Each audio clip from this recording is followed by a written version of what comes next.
Hola, bienvenido a esta serie donde estamos estudiando las parábolas de Jesús. Estamos aprendiendo por medio de estas historias lecciones espirituales importantes para nuestra vida cristiana. Y el día de hoy vamos a estudiar la lección número 10, la parábola de las 10 vírgenes. Esta parábola la encontramos en Mateo capítulo 25, versículos del 1 al 13. Así que te voy a pedir por favor que con tu grupo de vida o en casa le des lectura a esta base bíblica.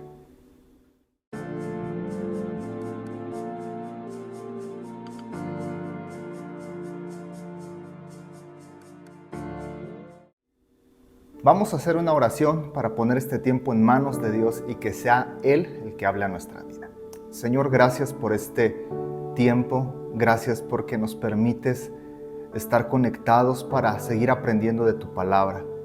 Te agradezco por cada persona que está con su grupo de vida presencial, en línea, que están siguiendo esta serie en casa con su familia.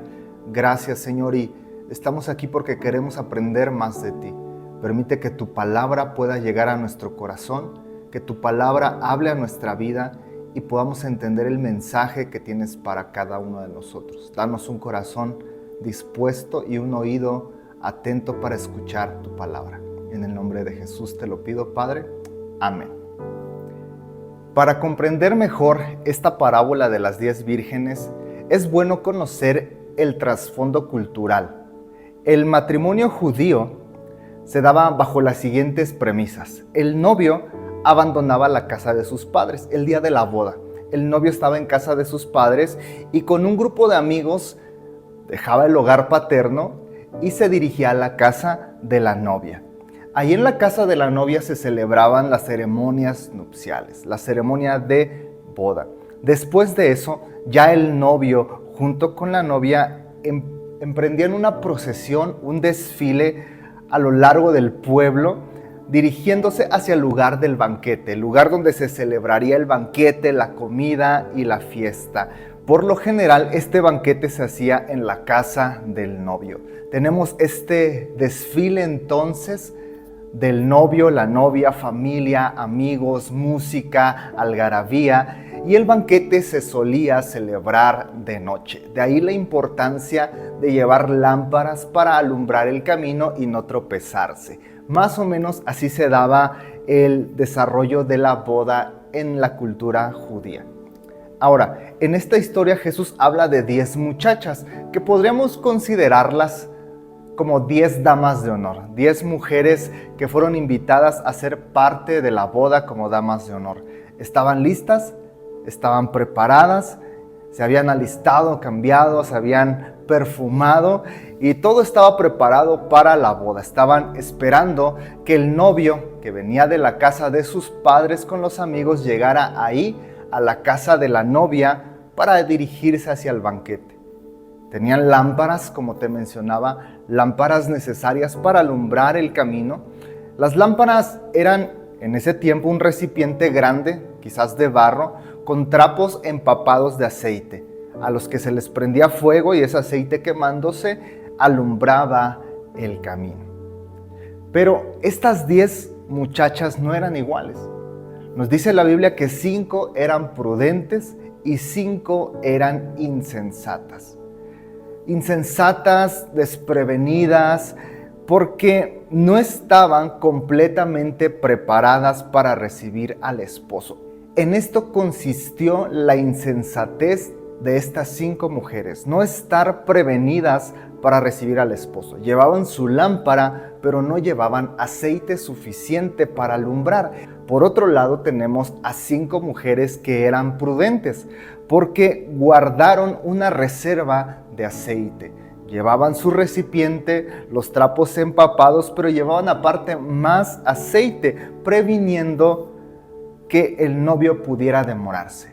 Ellas dijeron, llevamos el aceite necesario para el trayecto, pero por si el novio se tarda, por si hay algún inconveniente, por cualquier situación, necesitamos aceite. Nuestra labor es acompañar a la novia, al novio, alumbrar el camino. Necesitamos cumplir cabalmente nuestra función. Por eso prepararon el aceite.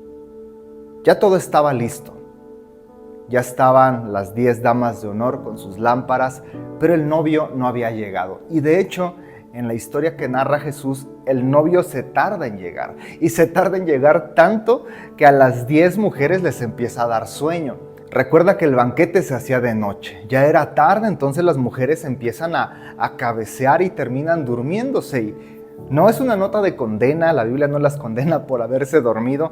Es como un detalle, ¿no? Para darle más drama a la historia. Las 10 damas de honor terminan durmiéndose, pero a medianoche se escucha un grito en la calle. Alguien grita: ¡ya llegó el novio! ¡Salgan a recibirle! Venía el novio acompañado de sus amigos, llegando a la casa de la novia para emprender juntos este desfile, esta procesión hacia el banquete. ¡Salgan a recibirlo! Entonces las 10 mujeres se levantaron y prendieron sus lámparas. Ahora, aquí es donde se notó la diferencia entre las insensatas y las prudentes, porque las insensatas vieron que el aceite se les había acabado.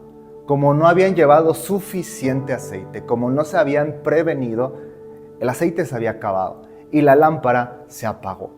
No iban a poder cumplir su función, la labor que se esperaba de ellas.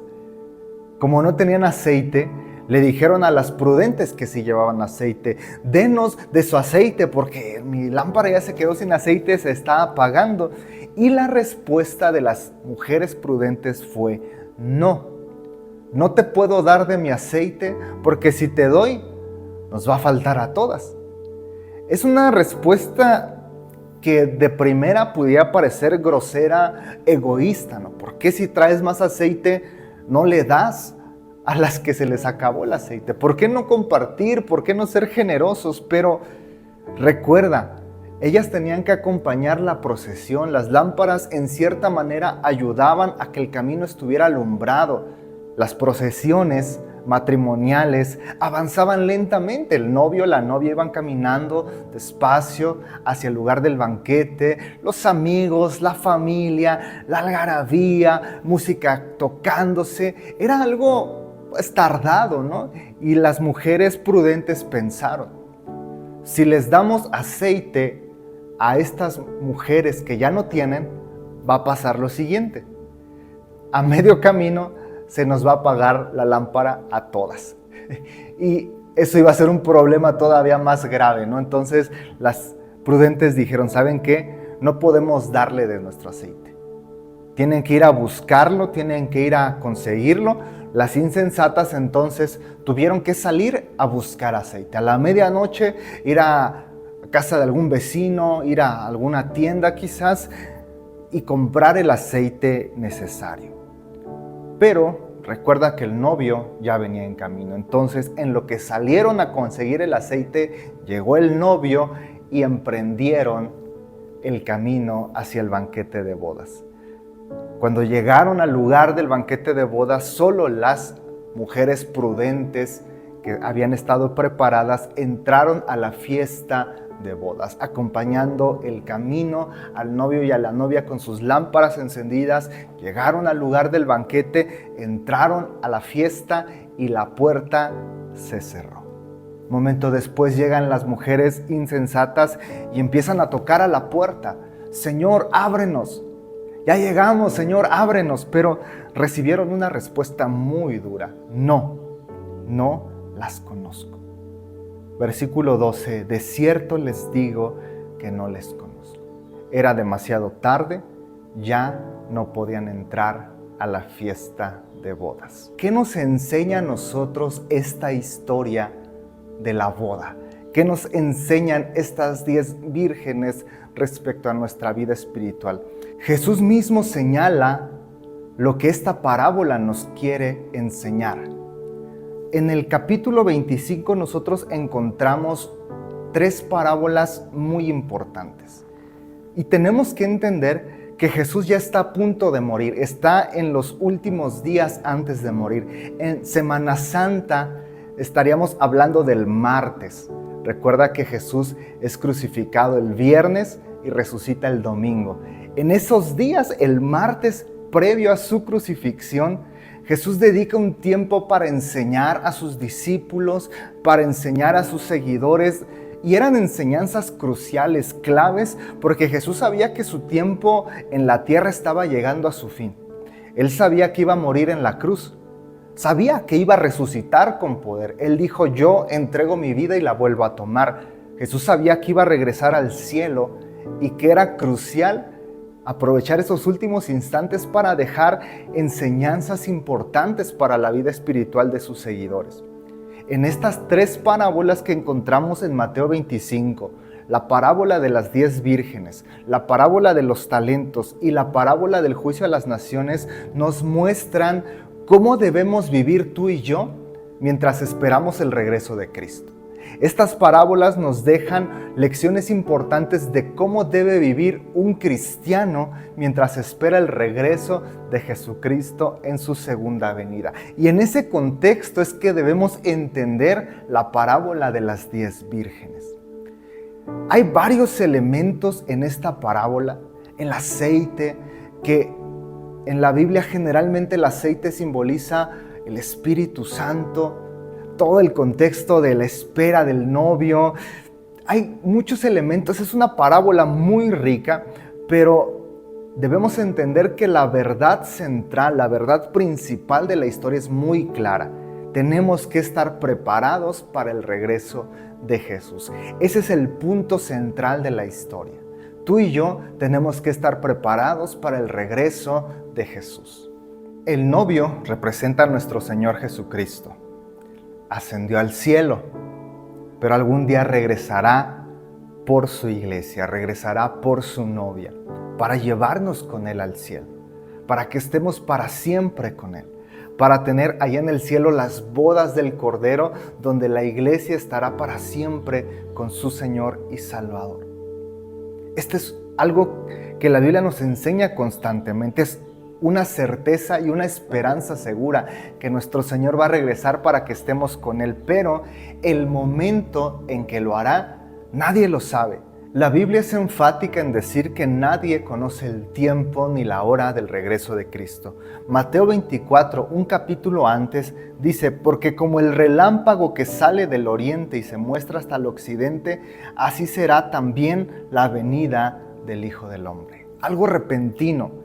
Capítulo 24, versículos 42 dice: velen porque no saben a qué hora ha de venir su Señor.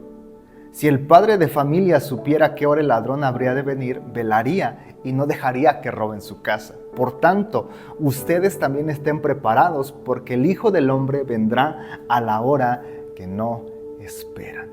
Estos versículos nos recuerdan y enfatizan que la venida de Cristo es algo seguro, pero no sabemos el momento exacto en el que vendrá. Por eso, Jesús termina la historia de las 10 vírgenes con este llamado urgente: velen, estén alertas, estén preparados, estén atentos, cuídense, porque no saben el día ni la hora en que el Hijo del Hombre ha de regresar. Otra vez esta certeza segura, la venida del Señor es una esperanza segura, pero el tiempo de su venida es desconocido.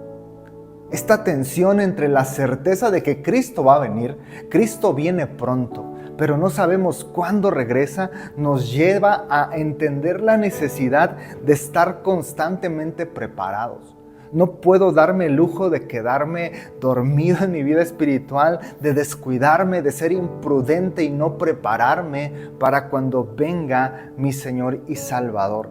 Tengo que consagrarme a Él de corazón siempre, una relación constante siempre. Esto es serio, porque los que se quedan afuera de la puerta están destinados a la condenación eterna, lejos de la presencia de Dios. De hecho, Jesús en las 3 parábolas enfatizará que si no vivimos preparándonos, si no vivimos alerta, si no vivimos velando para el regreso de Cristo, puede ser que no nos vayamos con Él. Puede ser que no lleguemos al cielo. Puede ser que perdamos nuestro lugar en la fiesta de bodas. Y eso es algo serio y grave. Así es que quiero que comenten como grupo de vida, por favor, ¿cómo podríamos prepararnos para el regreso de Jesucristo?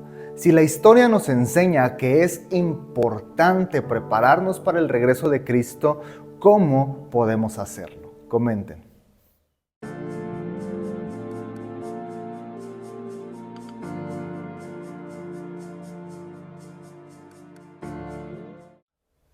Por medio de esta parábola, Jesús sacude nuestra vida, sacude nuestro conformismo, nuestra pasividad, porque a veces en la vida cristiana podemos caer en eso, ¿no?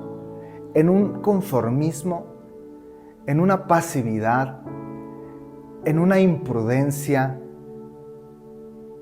Y Jesús nos llama, nos despierta, nos sacude, nos dice, tienes que velar. Tienes que estar constantemente trabajando en tu vida espiritual. Tienes que cuidar tu salvación con temor, con temblor.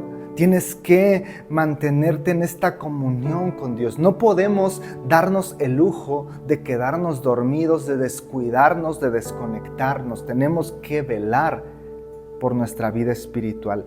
Y este reto que Jesús nos lanza en esta parábola nos deja algunos puntos de reflexión muy importantes. Primero, tenemos que entender que la salvación no se gana por obras.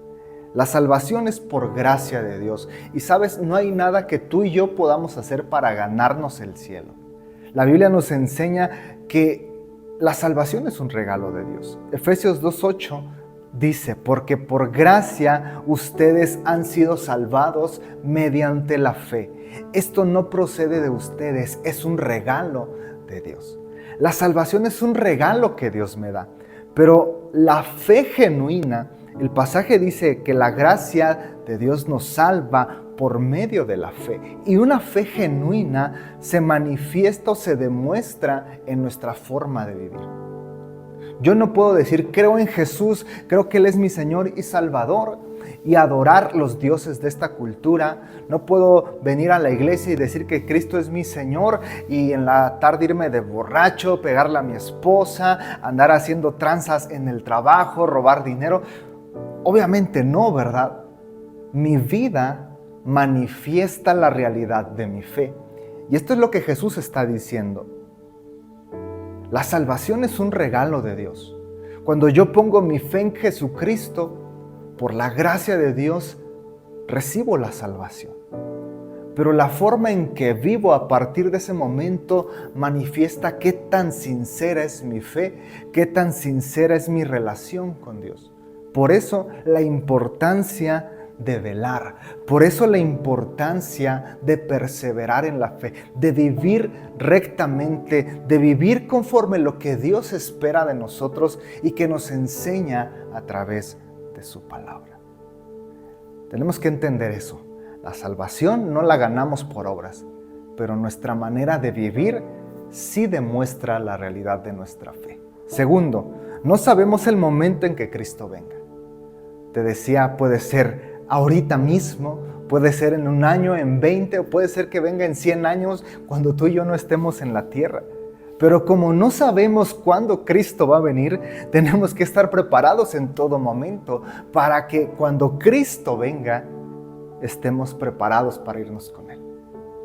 En el momento que Cristo venga, no nos tome desprevenidos. Y esto es importante, velar siempre, velar a cada momento. Número 3, la preparación y la salvación son un asunto personal. No podemos darle aceite a los demás como las mujeres prudentes. ¿Sabes? Mi oración, mi búsqueda de Dios no va a salvar a mi vecino, no va a salvar a nadie más, porque la salvación es un asunto personal. Cada quien tiene que poner su fe en Jesús, cada quien tiene que velar por su vida espiritual. Soy responsable de mi propia vida espiritual y de esforzarme para velar. Ahora bien, sí tengo que esforzarme también por guiar a mi familia, por guiar a otros en el camino del Señor. El ejemplo que vean en mí, los principios que les enseñe, la siembra que hagan ellos, los puede ayudar a encaminarse en el camino de Dios. Yo no puedo confesar a Jesús como el Señor y Salvador de mis hijas. Ellas lo tienen que hacer. Yo no puedo hacer una oración de fe en lugar de ellas, pero sí puedo enseñarles a confiar, a creer en Dios. Sí puedo leerles la Biblia, sí puedo ayudarlas a conectar con la vida de la iglesia, sí puedo transmitir mi fe, sí puedo darles testimonio de lo que Jesucristo ha hecho en mi vida, y a través de mi enseñanza, de mi apoyo, de mi ejemplo, ellas puedan conocer a Dios y confesarlo como Señor y Salvador.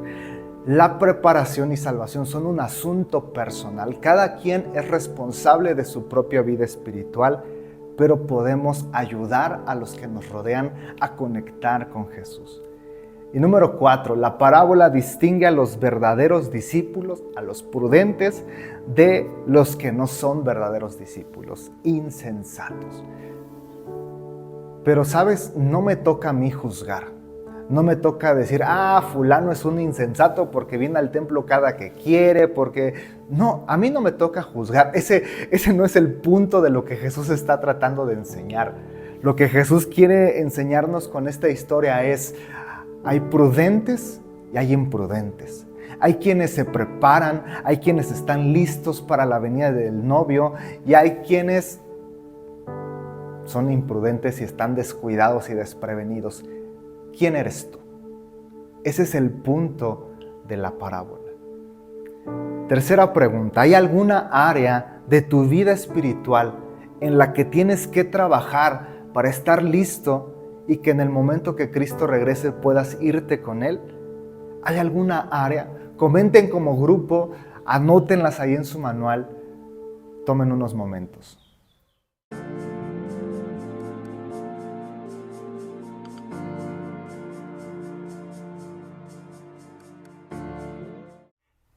Esta parábola nos deja un gran reto a nuestra vida espiritual: estar preparados para el regreso de Cristo. No basta solamente con decir que somos cristianos, no basta solamente con venir a la iglesia de una manera religiosa. Se trata de estar preparados, se trata de estar realmente velando por nuestra vida espiritual y por nuestra relación con Dios, para que en el momento que Cristo regrese, sea pronto o sea tarde, estemos listos para irnos con Él. Esta parábola nos llama a velar constantemente, a cuidar constantemente por nuestra relación con Dios. Y es mi deseo que cuando Cristo venga, tú y yo estemos preparados. Vamos a hacer una oración y pedirle a Dios que nos ayude. Señor, gracias por tu palabra. Es una parábola que nos sacude, que nos reta, que nos confronta. Porque muchas veces, Señor, hemos sido imprudentes. Hemos sido como esas vírgenes insensatas que se descuidan, que se quedan dormidas, que no trabajan por su vida espiritual. Te pido perdón, Señor, por esos momentos de descuido, esos momentos donde nos hemos relajado, nos hemos desconectado de la fe. Te pido perdón y te pido que nos ayudes. Esta parábola viene a tiempo, Señor. Es una parábola dada a tiempo para que hoy nos preparemos, para que hoy velemos, para que hoy trabajemos por nuestra vida espiritual y que en el momento que tú vengas por tu iglesia, nosotros estemos listos. No queremos ser como las vírgenes imprudentes. Queremos ser como las vírgenes prudentes, que velaron, que se prepararon, que estaban listas para el regreso de su Señor. Permíteme y permite a cada persona que está escuchando este tema poder comprender el mensaje, poder comprender la seriedad de velar por nuestra vida espiritual, de mantenernos en una constante comunión contigo, de demostrar con nuestra vida la fe que tenemos en ti. Nuestra salvación ha sido comprada en la cruz del Calvario y la recibimos por gracia por medio de la fe. Pero tu palabra también dice que una fe sin obras es una fe que está muerta. Ayúdanos a demostrar con nuestro comportamiento de vida la realidad de nuestra fe. Ayúdanos también, Señor, a inspirar, a encaminar, a guiar a nuestra propia familia y a quienes nos rodean en el camino para que te conozcan a ti y que podamos irnos todos juntos contigo al cielo para estar la eternidad allá. Ayúdanos a ser prudentes en el cuidado de nuestra vida espiritual. Te lo pido, Padre, en el nombre de Jesús. Amén.